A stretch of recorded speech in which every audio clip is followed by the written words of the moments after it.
నా ప్రియనేస్తమా, నేను చెప్పే మాటలు చెవితో విని మనసుల్లో దాచుకుంటే జీవితంలో పైకొస్తావు. నీ తల్లిదండ్రులు కూడా చాలా సంతోషంగా ఉంటారు. ఈ మధ్య చాలామంది యువకులు యువతులు మద్యానికి వివిధ రకాల డ్రగ్స్కు బానిసలై అర్ధాంతరంగా తమ తను సాధిస్తున్నారు. ఉన్నత శిఖరాలు అధిరోహిస్తారనుకుంటే అర్ధాంతరంగా బ్రతుకు ముగిస్తున్నారు. ఇది చాలా విచారకరం. అలాంటి అలవాట్లు నీకేమైనా ఉంటే ఇక వెంటనే వాటిని వదిలేయి. అలాగే నీకు అలాంటి మిత్రులు ఎవరైనా ఉంటే వారికి కూడా చెప్పి చూడు. వారు వినకపోతే వారిని వదిలేయి. పెద్దవాళ్ళందరూ ఒక మాట అంటుంటారు కదా, 10 రూపాయలు ఇచ్చైనా సరే చెడును వదులుకోవాలి. ఎందుకంటే వారి జీవితం ఎలా ఉండాలో ఎలా ఉంటుందో వాళ్ళకి ఐడియా ఉండకపోవచ్చు. కానీ నీకు తెలుసు కదా, నీ కోసం నీ తల్లిదండ్రులు ఎంత కష్టపడ్డారు. నువ్వు ఎలా ఉంటే వాళ్ళు సంతోషిస్తారు, ఎలా ఉంటే నీకు భవిష్యత్తు ఉంటుంది అన్న విషయం నీకు తెలుసు. కాబట్టి దయచేసి నువ్వు అలాంటి అలవాట్లు ఉన్న అలాంటి వ్యక్తుల్ని దూరం చేసేసుకో. ఏదో ఒకరోజు సరదాగా మిత్రులతో ఆరంభమైన అలవాటు వదిలేద్దాంలే అనుకున్నా నిన్ను వదిలి వెళ్ళిపోదు.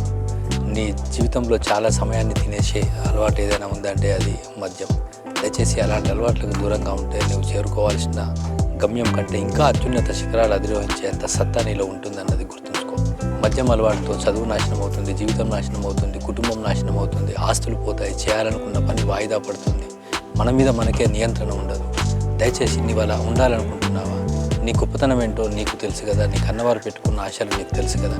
దయచేసి దయచేసి దయచేసి అలాంటి అలవాట్లు ఉన్నవారిని వదిలే. అలాంటి అలవాట్లు కూడా నీ జీవితంలో నుంచి తొలగించేస్తే బాగుంటాం. నేస్తమాని అలవాట్లను చూసి దిగజారిపోతున్న జీవితాన్ని చూసి నీ తల్లిదండ్రులు చాలా బాధపడుతున్నారు. వాళ్ళు నీతో ఈ మాట చెప్పలేరు. నీవు నా మిత్రుడు అని నేను చెప్తే వింటావని నేను నీకు ఈ మాట చెప్తున్నా. ఇలాంటి మంచి మాటల కోసం నన్ను ఫాలో అవుతూనే ఉండు. అలాగే మన యూట్యూబ్ ఛానల్ని కూడా సబ్స్క్రైబ్ చేసుకుంటే ఇంకా ఇంకా ఎన్నెన్నో మంచి మాటలు నేను నీతో చెప్పి నువ్వు ఉన్నత శిఖరాలు చేరుకోవడానికి నా వంతు కృషి చేస్తాను.